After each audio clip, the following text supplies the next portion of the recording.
ஏம்மா வாம்மா வா. இப்போதான் உனக்கு விடிஞ்சிருக்கா? காலையில் விடிஞ்சு எவ்வளோ நேரம் ஆயிருக்கு. இவ்வளோ நேரம் தூங்கிட்டு இப்போ எந்திரிச்சு வந்திருக்கா. இன்னும் கொஞ்சம் நேரம் போனால் நீ டைரெக்டாக மத்தியான சாப்பாடு தான் சாப்பிட்ருப்ப. மணியை பார்த்தியா? அது கொஞ்சம் அசந்துட்டேன். நீ தானே என்ன உசுப்பியிருக்கணும். ஸ்கூல் போகணும் எந்திரின்னு நீ உசுப்பாமல் விட்டுட்டு என்ன குறை சொல்லாத.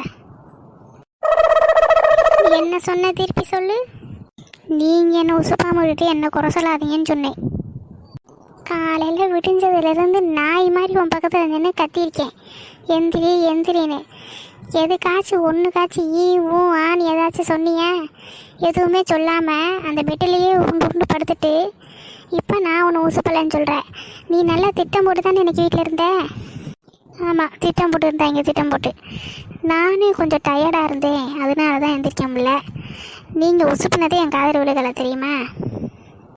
அந்த அளவுக்கு நான் ரொம்ப டயர்ட் ஆகிட்டேம்மா, அதனால தான் எந்திரிக்க முடியல. நீ ஒன்றும் நினச்சிக்காத. அப்போ நான் ஏதோ தெரியாமல் சொல்லியிருப்பேன்னு நினைக்கிறேன். நீ உசுப்புனது கூட என் காதல் விழுகலை பாரு. விழுகாதுடி, விழுகாது. உன் காதில் நான் பேசுகிறதே விழுகாது. இனிமே பாரு, உன்னை வாயாலலாம் உசுப்ப மாட்டேன். ஒரு பக்கெட் தண்ணியை கொண்டு வந்து உன் மண்டையில் ஊற்றுறேன். அதுக்கப்புறமா நான் உசுப்பினேன்னா உசுப்பலையான்னு தெரியும். நல்லா தூங்கி எந்திரிச்சு லீவு இன்னைக்கு ஸ்கூலுக்கு போட்டுட்டு வாயை பாரு. நான் உன்னை திட்டுறது போக நீ என்ன கேள்வி கேட்டுக்கிட்டு இருக்கேன்னு. ஆமாம், அதெல்லாம் இருக்கட்டும். நீங்கள் எதுக்கு இப்போ பல்ல காமிச்சிக்கிட்டே இருக்கீங்க? உங்கள் மக பேசுகிறத கேட்டு ரசிக்கிறீங்களா என்ன? ஆமாம், என் பிள்ளை எவ்வளோ புத்திசாலித்தனமாக சொல்லுது பார்த்தியா? நீ உசுப்பில் அதனால தான் எந்திரிக்கலன்னு. பாவம், அதுக்கு ஏதாச்சும் உடம்பு சரியில்லாமல் இருந்திருக்கும், அதனால தான் விளையாட தூங்கிருச்சு. விடு, அந்த பிள்ளையை போட்டு திட்டிக்கிட்டே இருக்காத. அப்படி சொல்லுங்கப்பா. இந்த அம்மாவுக்கு எத்தனை தடவை சொன்னாலும் புரியவே புரியாது. நம்ம டயர்டாக இருக்கோன்னு சொன்னால் புரிஞ்சிக்கவே மாட்டா. அப்போ தான் நீ எந்திரிக்கல, ஏன் ஸ்கூலுக்கு போகலான்னு சொல்லி நொய் நொய்னுக்கிட்டு இருப்பா. சரி, உங்கள் பேச்சுக்கே வருவோம். ஒரு மனசுக்கு எத்தனை நாள் முடியாமல் வரும் சொல்லுங்கள்? தெரியலையே. ஒரு சில பேருக்கு வாரத்தில் ஒரு தடவை வரும், ஒரு சில பேருக்கு மாதத்தில் ஒரு தடவை வரும், ஒரு சில பேருக்கு வருஷத்தில் ஒரு தடவை வரும். இது எதுக்கு கேட்குற? அப்படி தானே வரணும். உங்கள் மகளுக்கு மட்டும் வாரத்தில் ஒரு 4 நாள் வந்துடும். அந்த 4 நாள் இவள் லீவ் போடுவா. அங்கே போய் அந்த டீச்சர்கிட்ட நான் திட்டு வாங்கணும். அதில் 2 நாள் அவங்களே லீவ் விட்டுருவாங்க. 4 நாள் இந்தம்மா லீவ் போடுறோம். அப்போ எத்தனை நாள் லீவ் வருதுன்னு பார்த்துக்கங்க. ஒரு நாள் 2 நாள் தான் ஸ்கூலுக்கே போகுது இது. நீ என்ன சொல்கிற காமாட்சி? உண்மையிலே நம்ம பிள்ளை அப்படியா ஸ்கூலுக்கு போகுது? ஒரு நாள் 2 நாள் தான் ஸ்கூலுக்கே போதா? ஆமாம், நான் என்ன இங்கிலீஷில் சொல்லிக்கிட்டு இருக்கேன்? உங்கள் மகன் அப்படிதான் ஸ்கூலுக்கு போகுது. நானே என்ன செய்யறேன்னு தெரியாமல் இங்கே முழிச்சிக்கிட்டு இருக்கேன். நீங்கள் என்னென்னா அவளுக்கு சப்போர்ட் பண்ணி சிரிச்சுக்கிட்டு இருக்கீங்க. அறிவா பேசுகிறான், நொறிவா பேசுகிறான்னு. சரி சரி விடு, சின்ன பிள்ளை தானே, போ சரியாயிருவா. உடனே நீ ரொம்ப இந்த திட்ட ஆரம்பிச்சிருவ. விடு, கொஞ்ச நாள் போக போக அவளே மாறிடுவா. இன்னும் எத்தனை நாள்? இன்னும் 2 வருஷத்தில் அவள் காலேஜ் போயிடுவா. இப்போ இதுவே 10ஆம் பரீட்சை வந்துடும். 10ஆம் பரீட்சையில் போய் என்ன எழுதி வைப்பா? நல்லா போய் பரீட்சையில் முட்டையாக வாங்கிட்டு வர போகிறா. பார்த்துக்கிட்டே இருங்க. அந்த பெரியவளை பார்த்து கற்றுக்க சொல்லுங்கள். நான் சொல்லவே தேவையில்லை. அவள் பாட்டுக்கு எடுத்து அழகாக புக்கை எடுத்து உட்காருவா, படிப்பா. அவள் பாட்டுக்கு அவள் வேலையை பார்த்துட்டு போயிட்டே இருப்பா. இந்த சின்னருமே என்னை பாடாக படுத்துது. உங்ககிட்ட சொல்ல வந்தால் நீங்களும் ஒன்றும் கண்டிக்க மாட்டேங்கிறீங்க. இனிமேல் உங்கள் பாடு உங்கள் பிள்ளை பாடு. லீவு போட்டிருக்காள் இன்னைக்கு, நாளைக்கு அவங்க மிஸ்ஸு கூப்பிடுவோம். இப்போ என்னென்னு பேசிட்டு வாங்க போங்க. அதெல்லாம் தேவையில்லை, சனி ஞாயிறு லீவு தான். பார்த்தீங்களா உங்கள் மகன் சொல்கிறத? அப்போ நீ தெரிஞ்சுக்கிட்டே தான் லீவ் போட்டிருக்க. 3 நாள் தொடர்ந்து லீவு கிடைக்கும்னு. அது அப்படியும் சொல்லலாம், அப்படி சொல்லாமல் இருக்கலாம். பார்த்துக்கங்க, இதான் உங்கள் மகளோட லட்சணம். சும்மா அவருக்காகலாம் வரைஞ்சி கட்டிக்கிட்டு சப்போர்ட்டுக்கு வர வேலையில் வச்சுக்காதீங்க.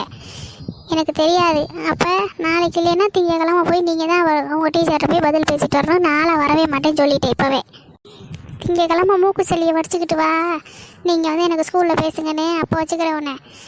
இனிமேல் என்னை கூப்பிடவே வச்சக்கூடாது. எதுவாக இருந்தாலும் உங்கள் அப்பா கிட்டே கேட்டு பேசி அப்புறம் கூட்டிகிட்டு போய்க்கோ. அப்போ தான் அவருக்கும் ஒரு லட்சணம் தெரியும். நான் சொன்னால் சரி விடு விடுன்னுக்கிட்டே இருக்காரு என்ன. இருங்க, நான் இனிமேல் எங்கேயும் வரமாட்டேன் ஸ்கூலுக்கு. அப்போ தான் உனக்குலாம் தெரியும். வராத போ, நான் அப்பாவே கூட்டிகிட்டு போய்க்கிறேன். உன்னோட அப்பா தான் எனக்கு நிறைய அங்கே சப்போர்ட் பண்ணி பேசுவார் கூட்டிகிட்டு போனேன். அதனால் நீல இனிமேல் வர வேணாம், நான் அவரே கூட்டிகிட்டு போய்க்கிறேன். ஐயோ, பொசுக்கு நேரம் நம்மளை கோர்த்து விட்டுருச்சு. நம்ம போய் அங்கே என்னத்தை பேசுறது? எதை பேசினாலும் கண்டிப்பாக அந்த டீச்சருக்கு நம்மளையும் சேர்த்து திட்ட தான் செய்யும். உங்கள் மகளுக்கு நீங்கள் சப்போர்ட் பண்ணுறீங்களான்னு காமாட்சி சொல்கிறதுலேயும் ஒரு அர்த்தம் இருக்குது. இந்த பிள்ளை என்ன நம்மளை கோர்த்துட பார்க்குது.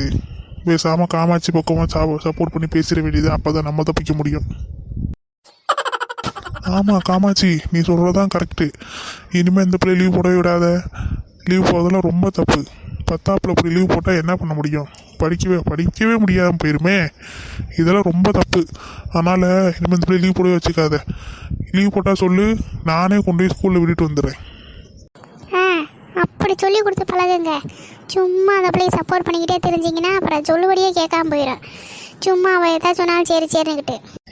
அதான் எனக்கு புரியல, இப்போ நல்லா புரிஞ்சிருச்சு. இனிமேல் லீவ் போடுறதுக்குலாம் நான் சப்போர்ட் பண்ண மாட்டேன்.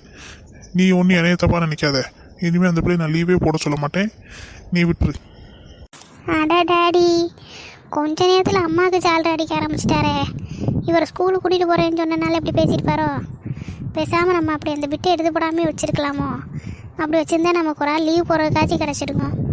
தேவையில்லாமல் அவரை உசுப்பி வெத்தி விட்டு நம்மளை லீவ் போடவே விடாமல் ஆக்கிட்டாரே. ஐயையோ, என்ன அப்பா அப்படியோ உங்கள் பொண்டாடி சொல்கிற பேச்சை கேட்க ஆரம்பிச்சிட்டிங்க. நான் சொல்கிறத கொஞ்சமாச்சு கேளுங்க. நான் லீவ் போடுறதுக்கு நீங்களே சப்போர்ட் பண்ணலைன்னா எப்படி?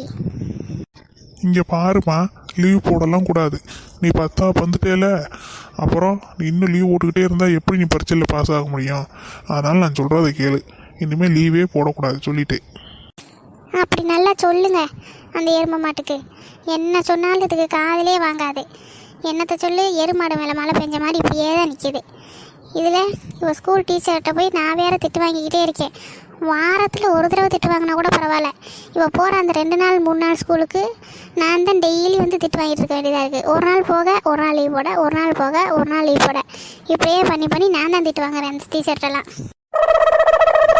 சரி விடு, நான் தான் சொல்லிட்டேல. இனிமேல் பிள்ளை புரிஞ்சு நடந்துக்கோ. நீயும் திட்டிக்கிட்டே இருக்காத, மனசு கஷ்டப்பட போகுது. போ, நீ போய் உன் வேலையை பாரு. சரி, நாங்கள் சண்டை போடுறதெல்லாம் இருக்கட்டும். நீங்கள் என்ன உட்காந்து நாட்டா பண்ணிக்கிட்டு இருக்கீங்க வேலைக்கு போகாமல்? இன்றைக்கி என்ன வேலைக்கு போகலையா? போகணும். இந்த ஒருத்தர் வாரேன்னு இருக்கான், அவன் வரவும் அவன் கூட சேர்ந்து தான் போகணும். அதான் கொஞ்சம் இன்னைக்கு வந்தால் தான் இவங்க வேலை நடக்கும். அதுக்காக தான் உட்காந்துருக்கேன். ஒரு 10 நிமிஷத்தில் கிளம்பிடுவேன் நான். அப்போ சரி, எனக்கும் கடைக்கு போக வேண்டிய வேலை இருக்குது. நான் போயிட்டு வந்துடுறேன், நீங்கள் உட்காந்துருங்க. சரி நீ போயிட்டு வா. அம்மாடி, ஏம்மா அம்மாட்ட இப்படி திட்டு வாங்குற? அம்மா சொல்கிறத கேட்டு நடந்துக்கிட்டாதான் என்ன உனக்கு? அட போங்கப்பா, அம்மாவுக்கு வேறு வேலையே இல்லை. சும்மா ஸ்கூல் போன்னு சொல்லிக்கிட்டே இருப்பாங்க. நான் என்னைக்காச்சும் ஒரு நாள் தான் லீவ் போடுறேன், உடனே வாரம் பூரா லீவ் போடுறேன்ற மாதிரி உங்கள்கிட்ட சொல்லிட்டாங்க பாருங்க. அந்த என்னைக்கோ ஒரு நாள் கூட போடக்கூடாதுமா. இனிமேல் அப்படிலாம் லீவ் போடாத. அம்மா எவ்வளோ வருத்தப்படுறா பார்த்தல. இனிமேல் நீ அப்படிலாம் லீவ் போடாத, புரியுதா? சரி போடலை, உடனே நீங்களும் அம்மாவுக்கு சப்போர்ட் பண்ண ஆரம்பிச்சிருவீங்க. சரி, அப்போ நானும் கிளம்புறேன். நேராச்சு. இங்கே வந்து உன்கிட்ட பேசிகிட்டு இருந்ததில் நேரம் போனதே தெரில. அந்த ஆள் வந்துட்டானான்னு வெளியே போய் பார்த்துட்டு அப்படியே நான் கிளம்புறேன். சரிப்பா, போயிட்டு வாங்க. சரி, இன்னைக்கு லீவு போட்டதுன்னு ஆகி போச்சு. நம்ம போய் கொஞ்ச நேரம் டிவி பார்ப்போம். என்ன இது நம்ம தங்கச்சி பையன் மாதிரி இருக்கு. அட அவனே தான். டேய் தம்பி. அட பெரியம்மா இருங்க வரேன். என்ன பெரியம்மா, நீங்க இங்க என்ன பண்றீங்க? டேய், நான் உன்னை கேள்வி கேட்கலான்னு பார்த்தா நீ என்ன கேள்வி கேட்டுட்டு இருக்க? என்ன ஸ்கூல் போலையா நீ இன்னைக்கு? என்ன எங்கிட்ட சுத்திக்கிட்டு தெரியற? இல்ல பெரியம்மா, 2 நாள் எங்க அத்தை வீட்ல இருந்துட்டு வந்தம்மா, அதனால ஒரே டயர்டு. அதனால இன்னைக்கு நான் ஸ்கூல் போல. என்னத்தான் உங்களுக்கெல்லாம் டயர்டா? உங்க அக்காக்காரே இப்படிதான், ஏதோ டொயர்டுன்ட்டு வீட்டில் கிடக்கா. தூங்கி இப்பதான் எந்திரிச்சு எருமாடு. நீ என்ன, உனக்கு என்ன டயர்டு? அதான் சொன்னேன்ல பெரியம்மா, எனக்கு டயர்டுனே. 2 நாளா எங்க அத்தை வீட்டில் இருந்தம்மா, அங்கே இருந்துட்டு வீட்டுக்கு வந்தோம். அதனால எனக்கு கொஞ்சம் கை கால்லாம் வலிக்குது. அதனால நான் போல. ஏன் அங்கே போய் வேலையா பார்த்த நீ? அதெல்லாம் இல்லை பெரியம்மா, சும்மா அம்மா கேட்டா அப்படி சொல்லி வச்சுக்கிறதா. அப்பதான் லீவ் போட முடியும். சரிதான், அப்படியே நீ உங்கள் அக்கா கறி மாதிரியே தான்டா இருக்க. அவளும் இப்படிதான் டயர்டாக இருக்குன்னு சும்மா சொல்லிட்டு இப்போதான் தூங்கி எந்திரிச்சிட்டு உட்காந்துருக்கா ஸ்கூல் போகாமல். சரி வரியா, பெரியம்மா வீட்டுக்கு போவோம். நீ இன்னைக்கு லீவு தானே? பெரியம்மா, ஆனால் நான் அம்மாட்ட சொல்லலையே. நான் சும்மா வெளியே சுற்றி பார்த்துட்டு வரேன் தான் வந்தேன். இந்த ஊரை நான் அவ்வளோவா சுற்றி பார்க்கலல்ல, அதனால சும்மா வெளியே வந்தேன், அவ்வளோதான். அம்மாவுக்கு நான் உங்கள் வீட்டுக்கு வரதெல்லாம் தெரியாதே, அப்புறம் அம்மா தேடினாங்கன்னா என்ன பண்ணுறது? அதெல்லாம் பார்த்துக்கலாம். நீ எங்கள் வீட்டுக்கு வந்துட்டு உங்கள் அம்மாவுக்கு ஃபோன் அடித்து சொல்லு, அவ்வளோதானே? சரி, நான் வரதெல்லாம் இருக்கட்டும். சத்யாக்காலாம் இருக்காங்களா வீட்டில்? உங்கள் சத்யாக்கா உடம்பு சரியில்லைன்னு 2 நாளாக வீட்டில் தான் கிடந்தா. இன்னைக்கு தான்டா அவள் காலேஜ் போயிருக்கா. வித்யா தான் வீட்டில் இருக்கா. நீ வா, வித்யா கூட விளையாடலாம். சரி பெரியம்மா, நான் வந்து உங்கள் வீடனால எப்படி இருக்குன்னு பார்க்கணும், அதனால நான் இன்னைக்கு வரேன். அதானே நானும் சொல்கிறேன், வா எங்கள் வீட்டுக்கு போவோம். சரி வாங்க போவோம். சரி, நீ எப்படி படிக்கிற? நல்லா படிப்பியா? ஐயோ பெரியம்மா, நம்மளை பார்த்து இப்படி ஒரு கேள்வி கேட்டாங்களே, இப்போ என்னத்த சொல்கிறது? சரி, நமக்கு பில்டப் கொடுக்க தெரியாது, பில்டப்பை கொடுப்போம். பெரியம்மா, நான் தான் கிளாஸ் ஃபர்ஸ்ட் தெரியுமா? அப்படியா? நீ தான் கிளாஸ் ஃபர்ஸ்டா? பரவாயில்லையே. ஆமா பெரியம்மா, உங்க பையன் கிட்டலாம் எந்த படிப்பாளியாலையும் நிக்க விட முடியாது. நான்லாம் அப்படி படிப்பேன். படிக்க உட்காந்துட்டேன், பக்கத்துல வர சவுண்டு கூட கேட்காது. அப்படி உட்காந்து தீயா படிப்பேன் பெரியம்மா நானு. பரவாயில்லையே, என் தங்கச்சி உன்னை நல்லா தான் வளர்த்துருக்கா. பரவாயில்ல தம்பி, நீ நல்லா படிக்கிறியடா.